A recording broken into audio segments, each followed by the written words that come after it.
Hey, welcome. Episode 238 of Atomic Radio Hour. You look fantastic today. I hope you're doing well. How are you? You look great. I don't have a bottle of water, and that's going to be fine. I'm going to make it to this episode without one. Don't you worry. Some things to talk about today. I'll break it down for you. I got a little bit about the Amazon show we're going to talk about. I got a great piece of lore that we're going to talk about. And to wrap it up today, 1/25/2023, in the year of our Lord, was the Bethesda Microsoft event, developer showcase thing. I'm not too happy with it. Stick around the third segment for that one. I hope you guys are well. My name is Vince. I'm going to be your host for this evening. Hope you're doing well, like I said the past 45 times. So, if you've been here for a minute, you know that I'm pretty excited about the Fallout TV show that's coming for Amazon, coming on Amazon.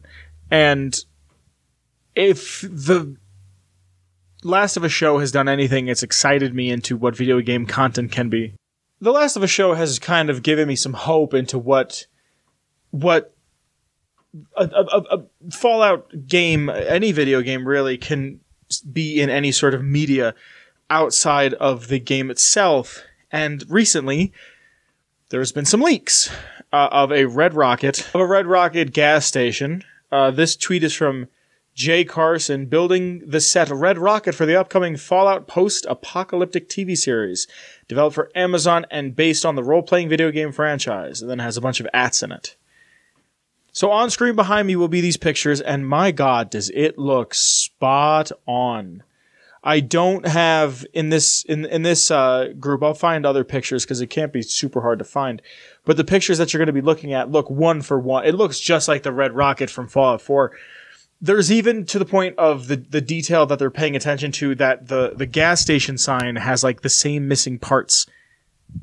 All of the pieces look like it's dilapidated in the same sense as the in-game model, the same one that you could just put down at various places in your own settlements, or just at that Red Rocket. That same $109 per gallon of gas, which that's the way eggs are feeling in America right now. But it's cool to see this. I just want to know, like, how is the acting going to be? How is the storyline going to be? Are they going to follow lore? Are they going to make shit up? Are they going to pull a Last of Us and say, well, you know, it's not one for one like the game is. It's a little different. What are we doing? Like, I just want to know. I'm curious to see where this is going to go. And I feel like I can't say anything more about it because all I have in front of me is a few screenshots. They look incredibly promising, though. Like, I really want to know what you guys think. Like, in the comments, please don't hesitate to tell me what you think of the pictures, of these screen grabs, because this is what I want to see, man. And like recently in The Last of Us, there was, by the way, if you like The Last of Us, go listen to my show with Kyle. It's called, The Last of Kyle and Vince. It's a weekly show. By the time this comes out, there should be at least 2 episodes out. It's every week. Kyle and I, maybe some guests, Kyle and I are going to talk about the most recent episode of HBO's The Last of Us. So in that episode, they say, in the after bit, they say that they hired people that were fans of the game to play clickers. If I had to fly and get paid like $200 just to be on an episode of the Fallout Amazon show, I could die happy.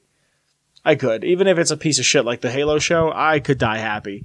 Because just to be a part of that universe in some way, I'd really appreciate. And it's cool because I've seen tweets that people are like, oh my God, they're filming this in my hometown. That's where I used to go to school. Like that's really cool. I like that. Like if you told me in my hometown they were filming part of the Fallout show, I'd be on a plane now. I'd be like, where is it? I need to find the set. I need to find Walton Goggins with his big ass teeth. Like I get it. It makes sense. I'm excited to see this. We don't have any date. Everything's filming. I remember seeing leaks for The Last of Us about 8 months, 9 months, a year ago. So we're probably got another 8 months, 9 months, a year to go. So I am excited. Very much so. I want to know what little Easter eggs are going to put in there, because I think The Last of Us is doing Easter eggs very subtly. Like, they're taking dialogue directly from the game. They're taking even some shots that are very much inspired by the game. But they're not doing like one for one. Look. You remember this? You remember this? You remember this? Like, there was recently one that was it was Nathan Drake's lighter from one of the games was was Tess's lighter. Like, it was just like little things like that that people only picked up on if you're fans or if you saw it on Twitter later because you were too busy watching the episode. So behind me, like I said, should have been some of the pictures, one of the pictures, a few of the pictures, a couple. What are you guys thinking? Please, in the description below, let me know, because I'd love to hear from you. Since I'm talking about that, let me just say real quick, if you get a chance, check out the YouTube, because on there I have this new show that I'm doing with Kyle. It's an offshoot of our other show. Check out the Patreon. If you like the show in any capacity, this show, the lore, anything, there's a bunch of tiers there. There's a Patreon there that you can help support the show. There's a bunch of different tiers, $1 being the lowest, $10 being the highest. And at the highest tier, you get to listen to these episodes, be recorded live. It's the live in front of a studio audience tier. Each episode only costs you about $2. There's 4 to 5 episodes a month, so maybe even less depending on how long the month is or what have you. Very rarely do I ever have anything planned out for that week where I'm not there. Sometimes there is. I know there's a few dates this year so far that I know will be planned out that I won't be recording live for, but I mean, hey, we'll get there when we get there. There's a bunch of other stuff on the YouTube channel. There's all the lore videos, a bunch of stuff I have with Kyle, just other stuff, some full streams there. Go ahead and check it out. Share it with a friend if you enjoy. It's word of mouth is the best way for things to get around. YouTube doesn't like you if you're under X amount of subs because you don't generate any sort of revenue through ads. So they're very hesitant to push anything forward. So this stage is the hardest, and I'm not good at it because I don't like self-promotion very much. So I'm just saying, look, if you have some time and or a friend who might enjoy this kind of content, share it with them because it helps. Thank you. I love you. And speaking of the Patreon, before I get into the lore of today's episode, I got to talk a bit about the Patreon. Because of you guys, I can continue to grow the show. Like I just said, there's a bunch of different tiers, and at the highest tier, you can listen to these episodes be recorded live in Discord. And I have to thank some people who continue to make the show what it is. So starting from the top, I have to thank the OG Noah. Thank you, Noah. After Noah, it's Danny. Thank you, Danny. After Danny, it's Marcus. Thank you, Marcus. After Marcus, it's TP. Thank you to TP. And last, but certainly not least, I have to thank Mellow Millhouse. Thank you, Mellow Millhouse. Because of you guys, the show continues to grow and get better and become stronger. And I can't do it without you. And I love you. And I appreciate you. Thank you. Now, for today's lore, I've been getting into toys again. Which I know is a weird thing to say as a 26-year-old man, but I've been getting into toys again. I've always kind of had a weird thing for toys. I've always kind of liked them. I never played with them as a kid, but as I got older, I appreciated them more, and I found vinyl toys, and designer toys, and art toys. I've been watching a lot of videos on how to make them and how people do it. I've just been thinking about toys and like where toys started, where they came from, like what a certain toy means to a generation, and how like a G.I. Joe compares to a Star Wars figure, and how Kenner and Hasbro are owned by the same company, and Mattel and Barbie, and just this is my hyperfixation for a little while, right? So I put into the Discord, I said, hey, what's your favorite toy? I got some great suggestions, and if you would like to hear any sort of lore, I ask a question in the Discord in the lore question tab. So I said in there, what was your favorite toy? What's a story? Something. And I got good ones. I include video games and consoles as toys. Someone said a Wii, and they remember waking up early to play it, and playing all the Lego games, and playing Wii Sports, the greatest game ever made. The greatest games ever made are always the simplest. Wii Sports, Minecraft. We'll get to Minecraft in a second. An Etch-a-Sketch, a classic. I remember playing with an Etch-a-Sketch as a kid and being like, this is old and I love it. And then someone asked if they could, the person who picked today's lore asked, first time lore picker, Captain Lennox. Leonox. Leonox? I'm probably saying it wrong. I'm going to say Leonox. Sorry, dyslexia. Captain Leonox in Discord says Minecraft, and I want to share some of what they said. They said they asked if they could do a game, and I said sure, and they said that I choose Minecraft. I've been playing it since 2009's beta. Would have been about 6 at the time. I just love the building aspect so much more rewarding in Survival 2. I remember sitting with my dad and playing the game on an OG server. Can't remember the name of it, sadly. I'll just put my favorite build, and they shared some pictures and whatnot, but it like hit me that like this is Minecraft means so much to so many people. And that's what I love so much about Minecraft. That was my game of the year last year because I played so much of it. It's very much a depression game for me. I'm not going to sit here and lie. It's when I'm the most depressed, I want to play Minecraft. I don't know why. Maybe it's because I'm building something and I feel like I'm working towards something, but that's stuck with me. What Cap said stuck with me because they got to play with their family. And I played Minecraft with my brother. Like I remember I bought Minecraft on my PlayStation just to play with my brother. Even though I own it 4 other places. Like it's just a great game. Like it's just it's the best game ever made. It really is. And just hearing that, and then they shared some pictures and they shared a story in general chat about them playing. It just made me smile, put a smile on my face. Like I have no other way to say it. Like I was just happy to see it.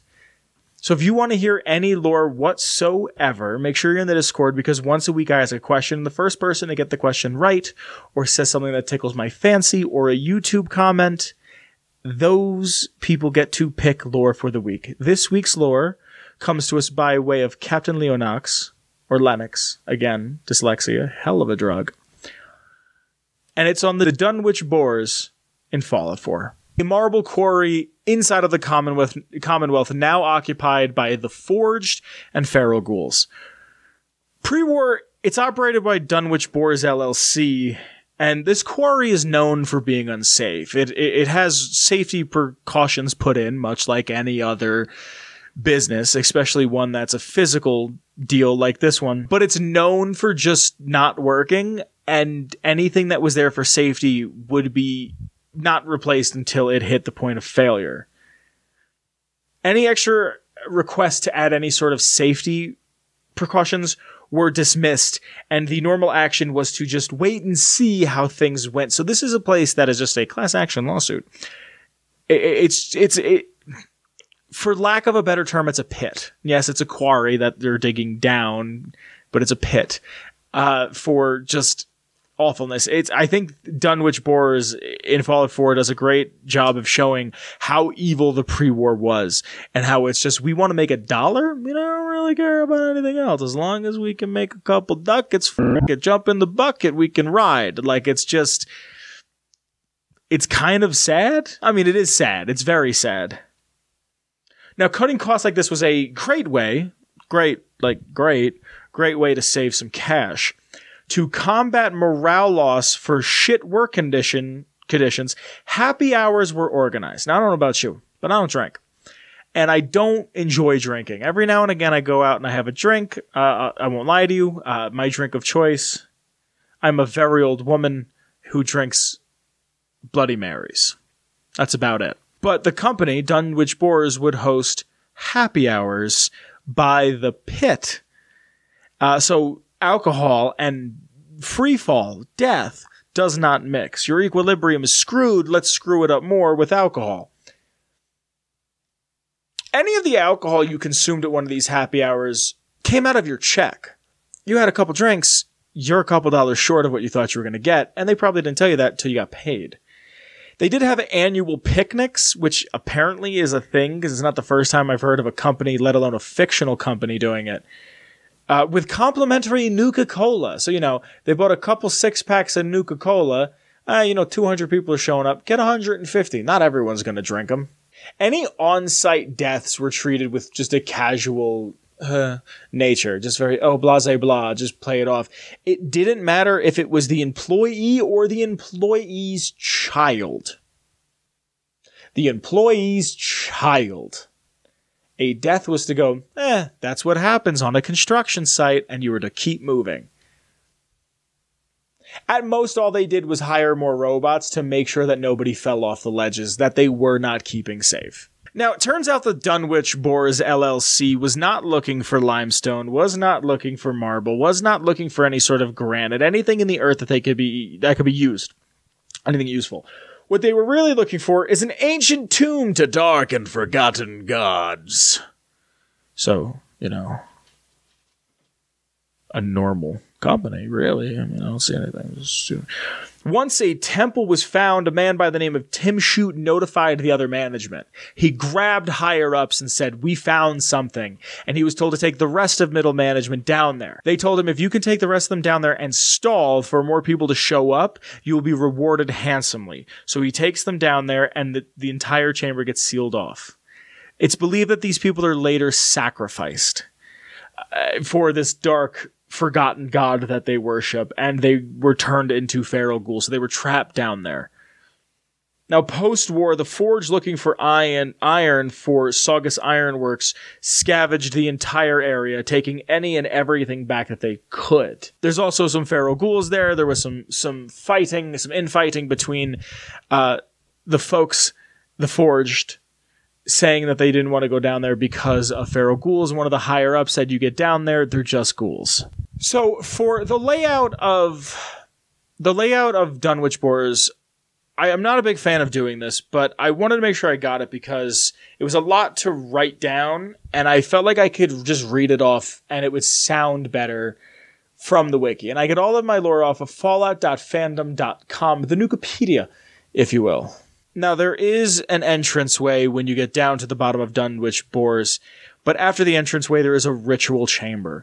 Following the right-hand passage into the ritual chamber, a hallucination will start while passing Station 4. The hallucination presents lit candles lining the passage. At the end of a short path is the main cavern, with a ritual of sorts is taking place. A raised multi-tiered marble platform is seen in the cavern. Stairs lead up to the main area, where a man stands on a square rug before a pulpit. Broken segments of railing loosely fence in this platform. He's wearing pastor vestments. The man makes repetitive cutting motions towards the top of the pulpit with a large knife. Behind him, a long set of chains hang from the crane, flush against the ceiling. Around the perimeter of the room are stone benches, some of which were crushed by collapsing walls. Kneeling before the platform on two sides are 9 individuals dressed in clean pre-war outfits. Each one rests on their knees, hands crossed behind their back, with their heads bowed. The room is lit by additional candles on the perimeter walls and the corners of raised platforms. Every few moments, the room shakes and rumbles violently. You can progress down, a large flash of light will happen, and it'll come back to regular day. And down the chamber, the corridor of the chamber, a little bit of a ways, you find the project managers from stations 1 through 4. Bob Staton, Bradley Ramone, John Hatfield, and Tim Shutes.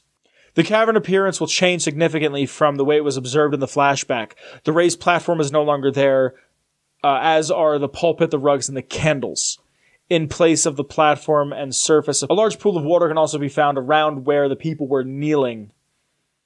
There are some similarities, but not much remain. Now, there's also an underwater chamber. The sole survivor can dive into that pool of water and swim down a deep tunnel into the earth, and at the bottom of the fog, a gigantic statue has been buried beneath the earth. Gazing at the player with pupilless eyes, right next to it is the pulpit from the previous hallucination, and an entrance to an even deeper chamber. This being Fallout and environmental storytelling, there are a ton of skeletons, and past the skeletons is another tunnel, which soon opens into another chamber with stone benches set along the edge of the space. And an altar sits in the center against the back wall, illuminated by more glowing fungus. On the altar are 2 mini-nukes and is a unique weapon called Krevminth's Tooth. Captain Leonox wanted to know, especially about, there was a face down there, and all it is just that it's a statue down there. It's an Art Deco pre-war statue that's down there, and it's not really said anything. I can only imagine it's a stand-in for one of the Dunwich gods that they believe in. There's a H.P. Lovecraft story called The Dunwich Horror, and all of this is comprised of. It's taken from, derivative of, if you will. And I like that it's kind of vague, but it doesn't say exactly why that skull is down there, and I kind of like that. Skeleton. Jeez. Statue is down there, but it's cool. I like it. Makes me smile. Just some notes for you. there is rumblings and footsteps can be heard all throughout the quarry, and the closer you get to the bottom of the quarry, the louder and more frequent they become. In the editor ID, the giant statue that's down there is labeled as Metro Man _1, and this is due to the fact that the face is simply a reused asset of the faces found around certain metro tunnels in the Mass Pike Tunnel. If you collect all of the management holotapes, all of the 4 named ghouls will lose their names. This in itself is a reference to the Dunwich building in Fallout 3. At the bottom of the quarry, one can see an eye belonging to a Silopan statue.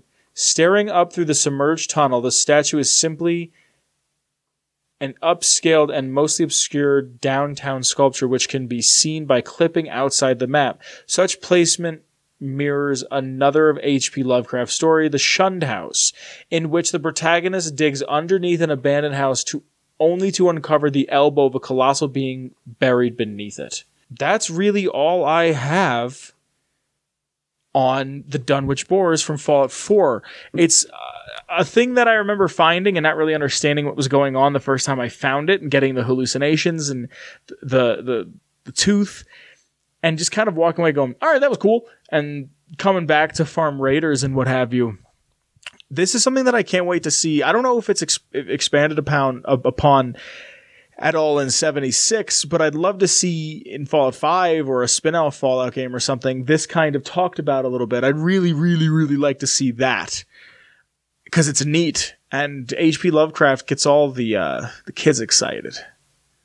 But that, my friends, is all I have to say on the Dunwich Boars, and that for this week is our lore. Hey, gang. I just noticed that I'm wearing a green shirt because I just threw it on quick because I know I'm, just something quick to record with on. And I'm also wearing this blue, fleece sweater because it's a little chilly in this Colorado heat. And I'm behind a green screen that I just bumped like a chud. And there's a good chance that my entire body is just going to be green screened out of this because I don't have lighting. I just have bedroom lighting. And one of my lights has been out and I keep forgetting to replace it, so don't yell at me. So today is the Bethesda and Microsoft, the Microsoft and Bethesda developer launch. And I have some notes. I watched it at work. It was fine. It was disappointing. I'm really disappointed. Bethesda wanted to release Starfield in November of 2022. It was 11/11/22. Now we're probably going to get it 11/11/23. But they've yet to announce a date, and I think everybody was going to think that we were going to get a date, and we're probably not going to get a date until June for E3. So I want to go over this quickly. I think they showed off 5 things or 4 things. I got really excited by one of them. Forza, the new Forza game, it looks beautiful, but I'm never going to play it.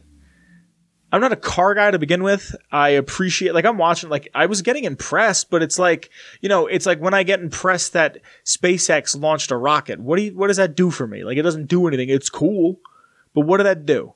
How much money was spent on that? We couldn't have put that into some city or something. We could have made we could have tried to fix homelessness a little bit. We're going to space again. Whitey's on the moon. That's cool. All right, fine, whatever. But I'm watching this Forza stuff and I'm like, oh, that Porsche looks dope. That racetrack looks neato. Cool. Who's playing racing games? I'm not talking shit on people. And I said that at work. I'm like, who's playing racing games? And the person next to me goes, well, I like Crash Team Racing. I'm like, yeah, that's a kart racer. That's different. Those are meant to be fun. This is supposed to be realistic. If you are a Forza guy, God bless. I'm happy you're getting a new game. For the rest of us, we're going to have to wait. Elder Scrolls Online is cool. They announced that they're doing another expansion. They have these chapters. It sounded like they said they were doing every single expansion was free. It's also on Game Pass. I'm not super into the lore of Elder Scrolls, so I'm not super enticed to try it. I'd try it if Kyle wanted to play it with me. And he's like, come on, man, let's just make characters and we'll rock through real quick. I'd go. I'd try. Why not? Redfall. I have here that it looks like Left 4 Dead with a twist, and I want to play this with Kyle. It's neat. It's vampires, and vampires have different attributes to them and different things, and there are different ways to play, and there's people you can play as that have their own abilities and what have you. And that's cool. If this is a game that I can play with my friends and just turn my brain off and shoot, not really pay attention to a story, that's what I want to play. I still play Grand Theft Auto Online because of that. Redfall's cool. I'm not really one for vampires and Salem. I don't even really like Halloween all that much.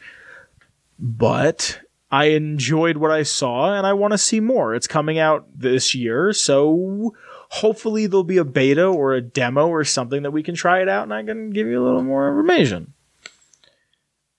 And the game that I was like most excited to see was Hi-Fi Rush by Tango Games. It looks like a PS2 hack and slash game, but you play as a character named Chai, and Chai like went through some sort of like corporate experiment, and it's a rhythm game. So he's like a wannabe rock star, which I thought was a dope idea. And like, it's like,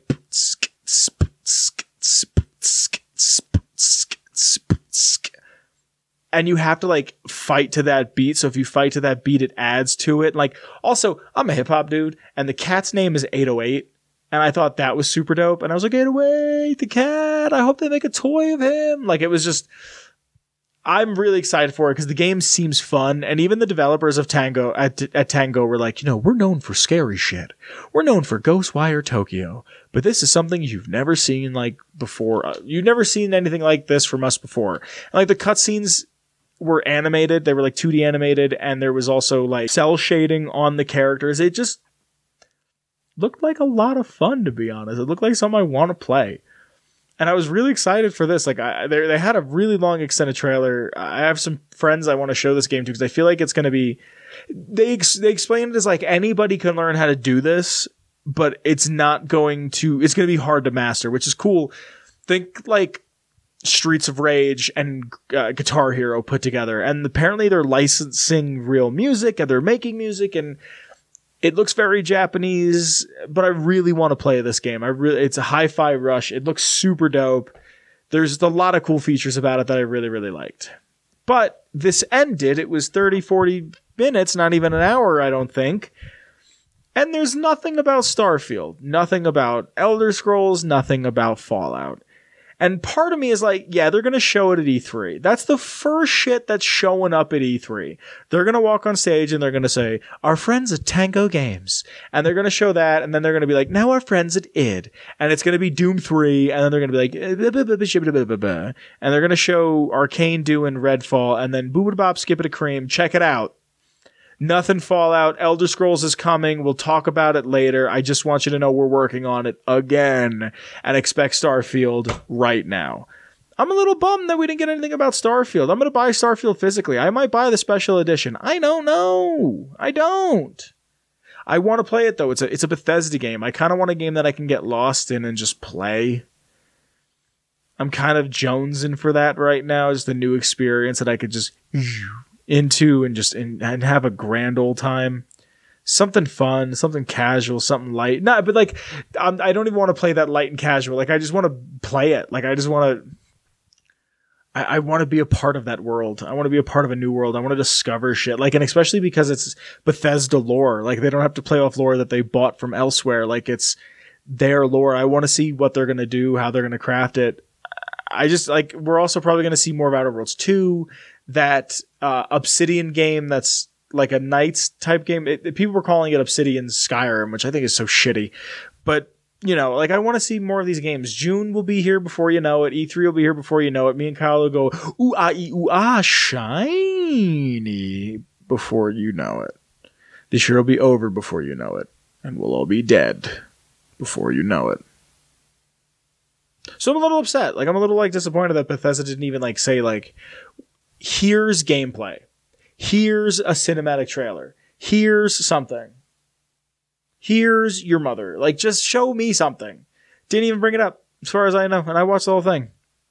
So, if you like today's episode, thanks for sticking around. The intro music is by the one and only Shane Ivers, and you can get it at silvermansounds.com/free music. And if you throw a / at the end of that, you'll also get the show's title, Feather Duster, Shane Ivers, the man. Link in the description to my Twitter, the show's Twitter, and a bunch of other social media down there. I believe the Instagram, my Twitch. Please follow me. I want to do it someday.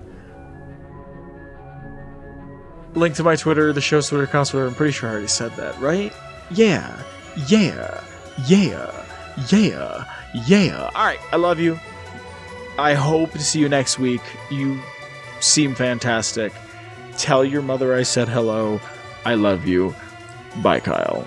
Bye. See you later. Bye. See you later. See you later. See you later. Bye. Atomic Radio Hour Podcast. A Ghoulman Entertainment production.